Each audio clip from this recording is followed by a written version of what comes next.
भक्तीने प्रणाम करू। भगवान बाबा हनुमान जी को प्रणाम। महान त्यागी बाबा गुरुदेव जी को प्रणाम। परमात्मा एक भगवत प्राप्ती के लिए निष्काम कर्मयोग परमपूज्य परमात्मा एक सेवक मंडळ नागपूरच्या वतीने बाबांच्या आदेश व शिकवणीनुसार आज मौजा मुजबिया गावी सर्व सेवकांच्या सहकार्यातून एका भगवंताचे हवन कार्य संपन्न झाले आणि या ठिकाणी भगवत कार्याची चर्चा बैठक सुरू आहे। या भगवत कार्यामध्ये सृष्टीचे निर्माता स्वयं शक्तिशाली भगवान बाबा हनुमानजी उपस्थित आहेत, यांना माझा प्रणाम। मानव धर्माचे प्रणेता तथा परमपूज्य परमात्मा एक सेवक मंडळाचे संस्थापक महान त्यागी बाबा गुरुदेवजी उपस्थित आहेत, यांना माझा प्रणाम। बाबांच्या खांद्याला खांदा लावून या सेवकांना जागवण्याचे कार्य करणारे आमच्या मातोश्री सो वाराणसी आई या उपस्थित आहेत, यांना माझा प्रणाम। तसेच आजच्या या भगवत कार्याचे कार्यक्रमाचे अध्यक्ष आदरणीय रामरतनजी भाऊ वैरागडे, अध्यक्ष परमपूज्य परमात्मा एक सेवक मंडळ नागपूर शाखा भंडारा या ठिकाणी उपस्थित आहेत, यांना माझा नमस्कार। त्याचप्रमाणे या मंचावर उपस्थित झालेले धनराज भाऊ गबने उपाध्यक्ष शाखा भंडारा, त्याचप्रमाणे राजेश भाऊ सार्वे संचालक शाखा भंडारा आणि व्यासपीठावर विराजमान असलेले मते साहेब,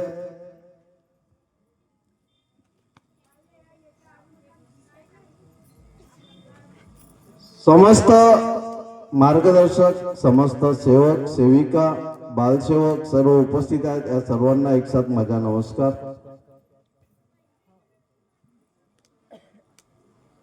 या ठिकाणी ज्यांनी सूत्रसंचालन केलं असे ठवकर भाऊ आणि या गावचे आयोजक मार्गदर्शक निंबाळतेजी, यांना माझा नमस्कार। सेवकांनो, आतापर्यंत जे मार्गदर्शन झाले, परमात्मा म्हणजे काय, भगवंत कुठे राहतो, परमेश्वर कोणाला समजावं, याची ओळख बाबा गुरुदेवजींनी आम्हाला करून दिलेली आहे। बाबांचा जन्म 3 एप्रिल 1921 रोजी नागपूर या ठिकाणी झाला आणि बाबांचं शिक्षण फक्त 4थ्या वर्गापर्यंत झालं। बाबा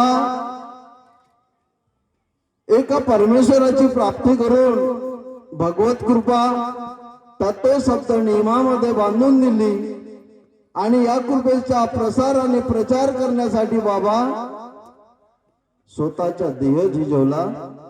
उन्हात पावसात थंडीत कोणत्याही ऋतूची पर्वा न करता, आपल्या शरीराची पर्वा न करता निष्काम निस्वार्थपणे त्यांनी आम्हा सेवकांना जगवण्यासाठी खेळोपाडी दौरे केले, पायी गेले, सायकलने गेले, बैलबंडी खासरने गेले, वाटेल त्या साधनाने बाबा आमच्यापर्यंत, आमच्या गावापर्यंत आले।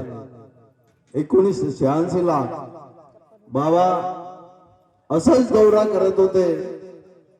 चापेगडवरून राजोल्याला आले आणि राजोल्यावरून आमच्या परसोडी या गावी बाबांना यायचं होतं। बाबांनी एक सेवक पाठवला, तो सेवक सायकलने आला आणि सांगितलं की बाबा आज तुमच्या गावाला येत आहेत, तर तुमची तयारी आहे का। सर्व त्यावेळेस शेतकरी वर्गाचे लोक आपले फक्त 5 सेवक होते, साधे वंजारी, गावत्रे, धांडे, सुखदेव अटवार आणि माझे वडील हरिश्चंद्रजी अटवार. आम्ही फक्त 5 सेवक होतो. 5ही सेवकांना आम्ही बोलावलं, बैठक घेतली. मी लहान होतो त्यावेळेस 4थ्या वर्गात शिकत होतो.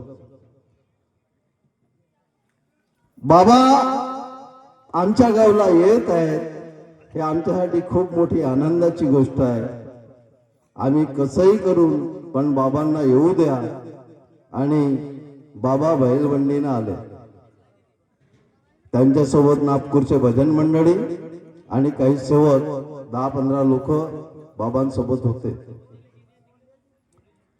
बाबांचं जेवण बाबांनी सांगितलं की तुम्ही फक्त चटणी भाकरीचं जेवण वाढा. बाबांनी काय सांगितलं? तुम्ही चटणी भाकरीचं जेवण तयार करा, बाकी काही नको.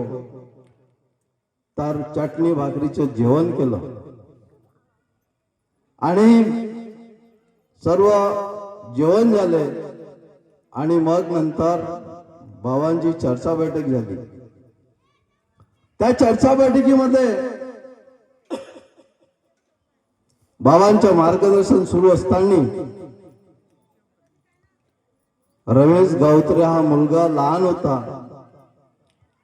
त्याच्या पॅन्टामध्ये भिंतीवरची पाल जे दुधामध्ये पडली होती, माग सांगितलं मार्गदर्शकांनी. त्याच्या पॅन्टामध्ये ती पाल गेली विजगूर आणि तो एकदम घाबरून उठला, रडायला लागला. सर्व उभे झाले. काय झालं? साफ वगैरे तर नाही आला इथं. तर सर्व उभे झाले. बाबांनी म्हटलं की सर्व खाली बसा, काही झालेलं नाही. एक जण शेवट काडी घेऊन आला, साप वगैरे असेल तर मारण्यासाठी. बाबा म्हणाले ती काडी आहे ना तुझ्या हातात, ती काडी खाली जमिनीवर आपट. त्यांनी तसंच केलं. जमिनीवरती काडी आपटली आणि ती पाल त्याच्या पॅन्टमधून जी भिंतीवर गेली होती ती भिंतीवरून खाली पडली आणि मरण पावली. त्या पालला कोणीही मारलं नाही, पण खाली ती काडी आपटली. तो भिंतीवरचा विजगूर मरण पावला, खाली पडला, मरण पावला. त्यावेळेस आम्हाला कळलं की बाबा म्हणजे काय. बाबा हे भगवंत आहे. परमेश्वरी कृपा त्यांच्या जवळ आहे. पहाटे सकाळी बाबांना माझे वडील म्हणाले बाबा आमच्या घरी चला.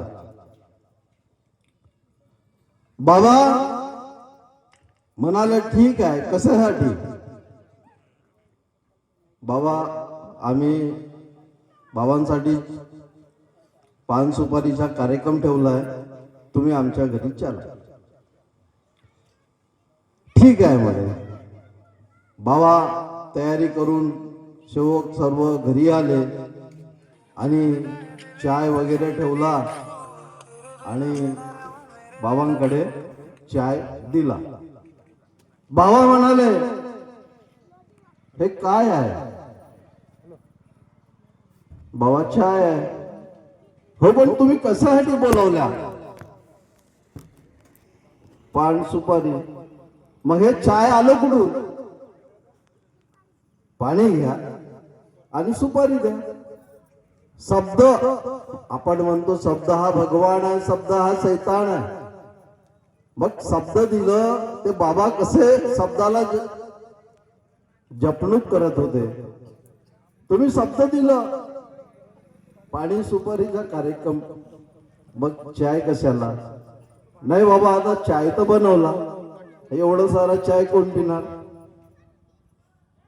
ठीक आहे बनवला, या सर्व सेवकांना चाय द्या. बाबा घेणार नाही. बाबांनी चाय नाही घेतलं, पाणी घेतलं, सुपारी घेतली, पण चाय नाही घेतली. तर असे बाबा शब्दाला जागणारे होते. आम्ही किती सेवक शब्दाला जागतो? आम्ही थोड्या वेळातच शब्द बदलवून टाकतो.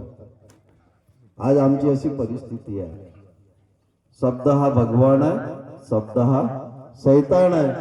जर चांगले बोलले तर तो शब्द भगवान ऐकतो आणि वाईट जर बोलले तर तो शब्द शैतान ऐकतो. बघ, आम्हाला कोणाचे सेवक बनायचे आहे, भगवंताचे की शैतानाचे, याचा विचार तुम्हाला मला सर्वांना करायचा आहे की आम्ही सेवक कोणाचे, परमात्माचे, भगवंताचे, बाबांचे. आम्हाला सेवक म्हणून राहायचे. बाबांनी दिलेले तत्व शब्द नियम याचे पालन करायचे. मी या ठिकाणी जास्त बोलणार नाही, कारण आमच्या अध्यक्ष साहेबांना वेळ पाहिजे. आता वेळ राहिलेला नाही, वेळ आधीच होऊन गेलं. मी माझ्या शब्दाला इथंच विराम देतो आणि नवीन वर्षाच्या सर्व सेवकांना हार्दिक शुभेच्छा देऊन मी माझ्या शब्द या ठिकाणी थांबवतो. सर्वांना माझा नमस्कार.